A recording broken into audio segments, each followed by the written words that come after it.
नमस्ते बच्चों। आज हम पढ़ने जा रहे हैं कक्षा 11 के पाठ्य पुस्तक वितान का दूसरा पाठ राजस्थान की रजत बूंदें। ये पाठ लिखा है अनुपम मिश्र ने। तो सबसे पहले हम जानते हैं अनुपम मिश्र जी के बारे में। इनका जन्म 1948 ईस्वी में महाराष्ट्र के वर्धा में हुआ था। मुख्य रूप से ये पर्यावरण प्रेमी हैं और पर्यावरण से संबंधित कई आंदोलन से भी ये जुड़े रहे। इन्होंने कई अभियान भी छेड़े और इसके अलावा इन्होंने पर्यावरण से संबंधित कई पुस्तकें भी लिखी हैं। अब यहाँ पाठ आपका संबंधित है राजस्थान से और पाठ का नाम है राजस्थान की रजत बूंदें। तो इसका क्या अर्थ हुआ? रजत किसे कहते हैं? चांदी को। यानी कि राजस्थान में जो पानी है ना, वो चांदी के समान है। उसका मूल्य बहुत है, उसका महत्व बहुत है। क्योंकि राजस्थान के बारे में आप सबने सुना होगा, पढ़ा होगा या देखा होगा कि पानी की समस्या वहाँ की मुख्य समस्याओं में एक है। पानी बहुत मुश्किल से वहाँ मिलता है। विशेष रूप से जो ग्रामीण क्षेत्र है वहाँ पर पानी की बहुत समस्या होती है। नहाना धोना तो बहुत दूर की बात है, पीने के लिए भी साफ पानी नहीं मिलता। तो ऐसी परिस्थिति में पानी उनके लिए अनमोल हो जाता है, क्योंकि जीवन बचाने के लिए भोजन का और पानी का महत्व होता है। अगर हमको सोना चांदी ना मिले, बहुत सुख सुविधा ना मिले तो चलता है, लेकिन यदि पानी नहीं मिलेगा तो हमारे प्राण भी चले जाएंगे। तो राजस्थान में जल समस्या का समाधान मात्र नहीं है ये जो पाठ है, बल्कि यह जमीन की गहराइयों में जीवन की पहचान है। इस पाठ के अंदर लेखक जो रेगिस्तान की जो रेतीली भूमि है उसमें पानी का जो स्रोत है कुएं, उसका वर्णन करता है। अब ये कुएं क्या होता है? देखिए, कुएं के बारे में आप सबने सुना है, देखा भी है। और कुएं उसका ही रूप है। कुएं और कुएं में अंतर क्या होता है कि कुएं का जो व्यास होता है, उसकी जो गोलाई है वो ज्यादा बड़ी होती है, लेकिन कुएं का जो व्यास होता है उसकी जो गोलाई है वो कम होती है, वो छोटी होती है। जैसे देखिए चित्र के अंदर, ऊपर इसकी जो गोलाई है ये बहुत कम है, ये ऊपर का हिस्सा है और ये नीचे का हिस्सा है। यहाँ पर एक आदमी बैठ के काम कर रहा है। इसको वहां पे क्या किस नाम से जाना जाता है? इसको जाना जाता है चेल वांजी के नाम से। यानी कि जो लोग कुएं बनाने का काम करते हैं उन्हें चेल वांजी कहा जाता है। अब यहाँ पर क्या किया जा रहा है कि ये जो चेल वांजी है ये कुएं को खोद रहे हैं। अब देखिए इनके हाथ में एक बाल्टी है। अब इस बाल्टी का क्या प्रयोग है कि इस कुएं की खुदाई के बाद जो भी यहाँ पर अंदर मलबा जमा होता है वो बाल्टी में भर भर के ये ऊपर भेज देते हैं और ऊपर यहाँ पर आदमी खड़े होते हैं जो कि इस मलबे को खींच लेते हैं। तो इस प्रकार से यहाँ पर कुएं का निर्माण किया जाता है।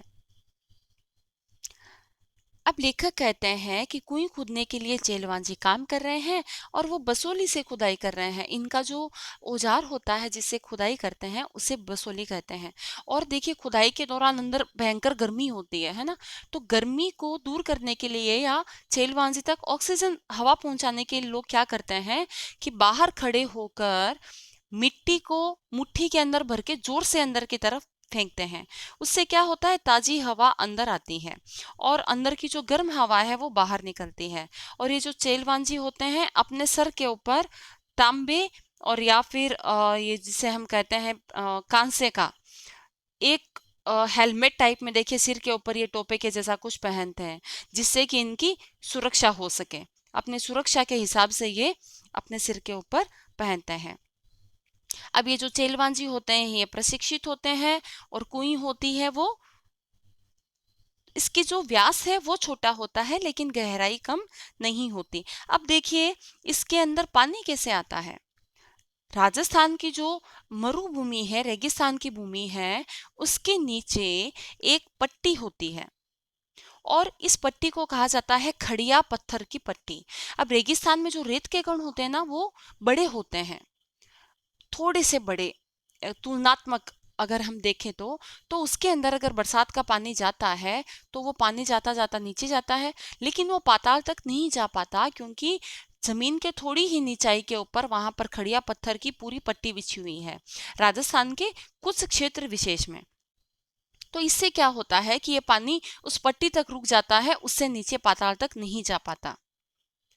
तो इस प्रकार ये जो पानी आसपास की मिट्टी में होता है, ये पानी रिस रिस कर इस कुएं के अंदर आ जाता है और यहाँ से लोग इस पानी को निकालकर उसका उपयोग कर लेते हैं। राजस्थान में पानी को मुख्य रूप से 3 रूपों में बांटा जाता है।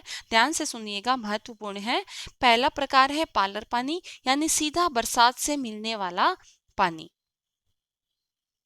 यह धरातल पर बहता है। दूसरा होता है पाताल पानी, यानी कि जो एकदम नीचे तक गया फिर हम उसे निकाल रहे हैं, और वो पानी हमें कहाँ से मिलता है? कुओं से। तीसरा होता है रेजानी पानी, और ये रेजानी पानी ही हमको इन कुइयों से मिलता है, इस कुएं से मिलता है। अब इसमें क्या होता है कि ये जो रेजानी पानी है, ये खड़िया पट्टी के कारण इस पाताली पानी से अलग रहता है, नहीं तो ये भी खारा हो जाता। और इस रेजानी पानी को समेटती है यह कुई। कुई की जो व्यास होता है इसका, ये 4-5 हाथ के बराबर होता है, और इसकी जो गहराई होती है वो 60-65 हाथ के बराबर की होती है। और कुई का प्राण अगर पूछा जाए कि कुई का प्राण क्या होता है, तो कुई का प्राण इसकी चिनाई, यानी कि इसकी जो बनावट है वो होती है। इसमें अगर थोड़ी सी भी चूक हुई या थोड़ी सी भी गलती हो गई, तो अंदर जो चेजारा इसको बनाता है, ये उसके प्राण भी ले सकती है, यानी कि मिट्टी में दब के उसकी जान भी जा सकती है। अब यहाँ पर क्या होता है कि इसको बनाने के लिए एक प्रकार की घास का इस्तेमाल किया जाता है। इस घास का नाम होता है खींप, और इसका वानस्पतिक नाम होता है लेप्टाडेनिया पायरोटेक्निका। ठीक है, ये आपके पाठ में नहीं है इसका वानस्पतिक नाम, ये मैं आपको आपकी जानकारी के लिए बता रही हूँ। पाठ के अंदर इस घास का नाम दिया गया है खींप। देखिए, घास बिल्कुल पतली है और काफी लंबी है, तो इसको आपस में गूंथ कर इसकी क्या बना ली जाती है? रस्सी बना ली जाती है, और इस कुएं के अंदर इस रस्सी को डाल दिया जाता है गोलाई के अंदर। जैसे देखिए यहाँ पर गोलाई के अंदर, इस कुएं के अंदर इस रस्सी को डाल दिया जाता है, और आसपास की मिट्टी का जो भी पानी है रिस रिस कर इस रस्सी में से होकर कुएं के अंदर भर जाता है। और अगर पत्थर या खींप ना मिलते हों, उसके अलावा इसकी चुनाई किससे की जाती है? ईंटों से की जाती है। और अगर ये दोनों ना मिले तो फिर लकड़ी के लंबे लट्ठों से ये काम किया जाता है। जैसे ये लकड़ी के लंबे लट्ठ हैं, इनको गोलाई के अंदर, इसके अंदर डाल दिया जाता है और इसके अंदर पानी आ जाता है। और ये जो लकड़ी के लट्ठे हैं, इनको किससे बांधा जाता है? वही खींप की रस्सी से बांधा जाता है। और खड़िया पत्थर की पट्टी आते ही काम समाप्त हो जाता है, मतलब ये पूरी कुएं बन गई। अब जब भी बारिश होगी और आसपास का जो भी जमा पानी है मिट्टी में, वो धीरे धीरे रिस रिस कर इस कुएं के अंदर आ जाएगा और लोगों को पानी मिल जाएगा। अब चेजारों के बारे में इसमें बताया गया है कि ये जो कुएं बनाने वाले चेजारे होते हैं, तो जो पहले का समय था उसमें तो क्या होता था, इन चेजारों को बहुत भेंट दी जाती थी। पूरे साल में जितने भी त्योहार आते थे, हर त्योहार पर इनको भेंट दी जाती थी। इसके अलावा जो खेती होती थी लोगों के यहाँ, जो फसल होती थी, उसमें से भी इनको हिस्सा दिया जाता था। और जैसे ही कुएं निर्माण का काम पूरा होता था, एक विशेष भोज का, खाने का, उत्सव का भी आयोजन होता था। परंतु आज के समय में इन लोगों को सिर्फ मजदूरी दी जाती है, सिर्फ इसके बदले में कुछ सामान या पैसा जो भी इनको जरूरत होती है वो दिया जाता है। जैसलमेर में पालीवाल ब्राह्मण और मेघवाल, ये 2 तरह की जाति के लोग वहां रहते हैं, जो स्वयं अपनी कुइयां खोदते थे, खुद ही अपनी कुइयां ये लोग बना लेते थे। अब देखिए, कुएं का जो मुंह होता है ना, वो छोटा रखा जाता है। इसके 3 कारण हैं कि पहला, रेत में जमा पानी से बूंदें धीरे धीरे रिसती है, और अगर इसका मुंह बड़ा होगा तो वो पानी फैल जाएगा, और धूप के कारण, गर्मी के कारण वो भाप बन के ऊपर उड़ जाएगा। तो और दूसरा कि अगर ऊपर से मुंह चौड़ा है तो उसको ढकने में भी परेशानी होगी, कैसे ढकेंगे? वहां तो पानी की इतनी कमी है कि अगर ऐसी कुएं किसी को खुली मिल गई तो लोग दूसरे निकाल निकाल के ले जाएंगे। पानी की भी चोरी होती है ना? जहाँ पानी की कमी होगी वहां चोरी तो होगी। तो उस की कुएं की सुरक्षा के लिए कुएं के ऊपर ढक्कन लगाया जाता है और उस कुएं को बंद करके रखा जाता है। अब इसमें से पानी कैसे निकाला जाता है? चड़स से। अब ये चड़स क्या होती है? देखिए, आपके सामने चित्र है। ये चड़स चमड़े की बनी हुई एक थैली होती है, इसका अलग अलग आकार होता है। इसको रस्सी के सहारे इस कुएं के अंदर डाला जाता है और इसमें पानी भरकर ऊपर निकाल लिया जाता है। और कुइयों के जो ढक्कन है उनके ऊपर भी ताले लगने लगे हैं।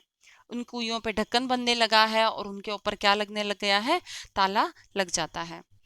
तो इस प्रकार राजस्थान के अंदर लोग अपने पानी की समस्या को किस किस प्रकार से उस समस्या का समाधान कर रहे हैं, क्या क्या कोशिश कर रहे हैं। तो ये उनकी एक कोशिश थी कि लोग किस प्रकार से पानी का संग्रहण करते हैं। और ये जो पट्टी है, खड़िया पत्थर की जो पट्टी होती है, ये मुख्य रूप से राजस्थान के चूरू, बीकानेर, जैसलमेर और बाड़मेर आदि क्षेत्रों में पाई जाती है। और यही कारण है कि क्षेत्र के गांव में लगभग हर घर में एक कुएं है। तो ये था आपका पाठ, राजस्थान की रजत बूंदें।